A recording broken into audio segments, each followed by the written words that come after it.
La variación básica del aporte del riego a un cultivo del cerezo depende directamente del consumo, medido generalmente como evapotranspiración, y obviamente el factor que va a jugar un rol importante es el coeficiente de cultivo, conocido como K/C, y en donde nosotros vamos a regular un poco la oferta o la reposición de ese riego dependiendo del estado fenológico. En general, en máxima demanda, debiéramos nosotros ocupar un K/C1, o sea, reponer el 100% de la evapotranspiración del cultivo.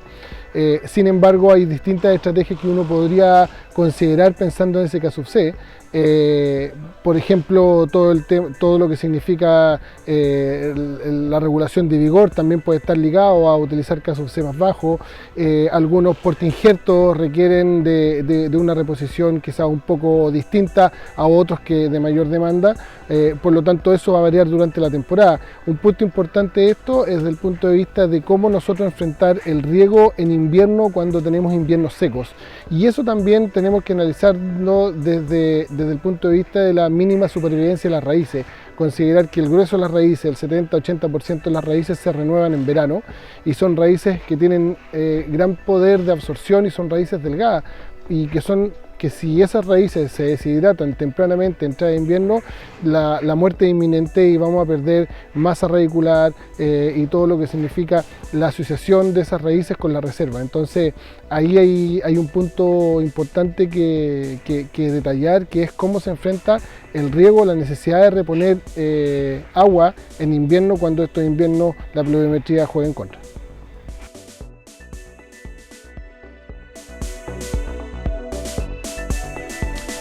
Como cultivo del cerezo en Chile, nosotros estamos parados en un escenario de alto estándar, por lo tanto los productores y nuestra industria entiende perfectamente bien que la relevancia del riego desde el punto de vista de implementación tecnológica o implementación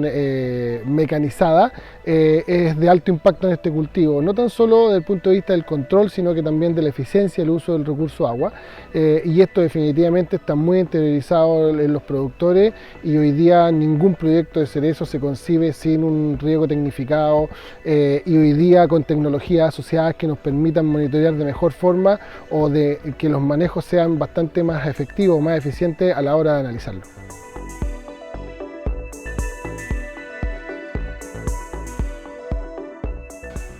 Ya estamos finalizando la etapa de post cosecha. Teóricamente nosotros determinamos que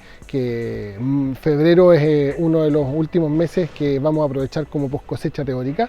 Si bien marzo todavía juega a nuestro favor, marzo para nosotros tiene que mirarse como un mes de ajustes,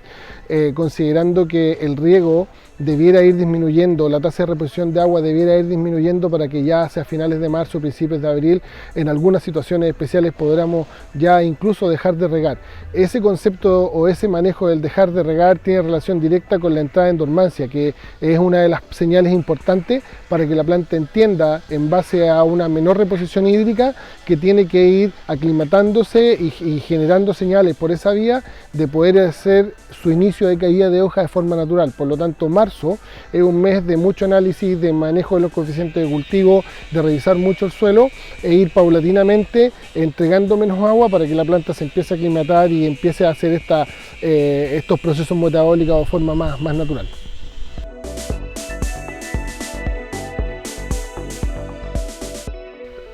Con respecto al inicio de la temporada de riego, si lo analizamos esa post-dormancia, cuando tenemos que empezar a regar, yo creo que eso también está en base a un marco teórico, porque en estricto rigor el suelo nunca se puede secar, ¿ya?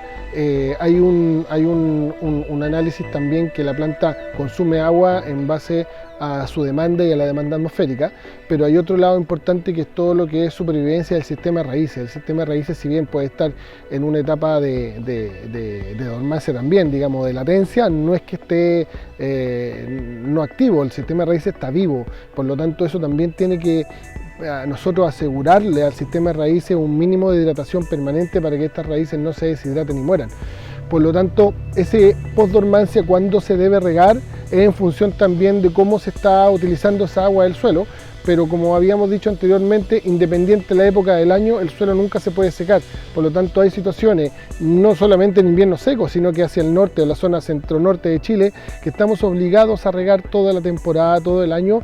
considerando que en la etapa de dormancia vamos a analizarlo desde el punto de vista de la supervivencia de las raíces. El concepto es que el suelo no se puede secar jamás, ese es el concepto. Por lo tanto, va a depender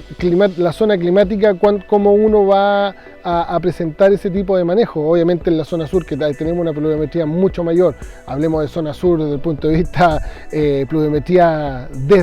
es de la séptima región sur al sur. Y ahí en general jamás hemos tenido la necesidad de tener que regar en invierno, pero desde Curicó al norte hay años que sí nos planteamos cuándo tenemos que volver a regar una vez que se caen las hojas para asegurar la supervivencia o la sobrevivencia del sistema de raíces.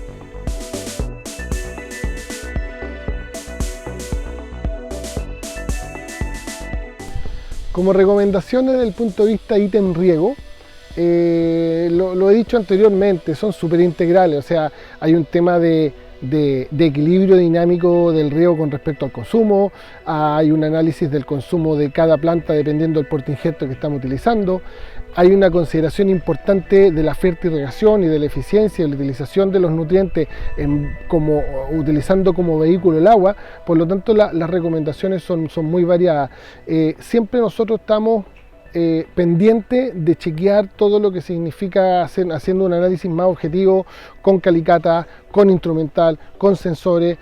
haciendo el equilibrio, digamos, dinámico con la evapotranspiración y las estaciones meteorológicas. Pero yo creo que una recomendación que en el último tiempo se ha ido repitiendo es que es muy importante que el productor tenga claro cuáles son los parámetros que estamos midiendo y cuáles son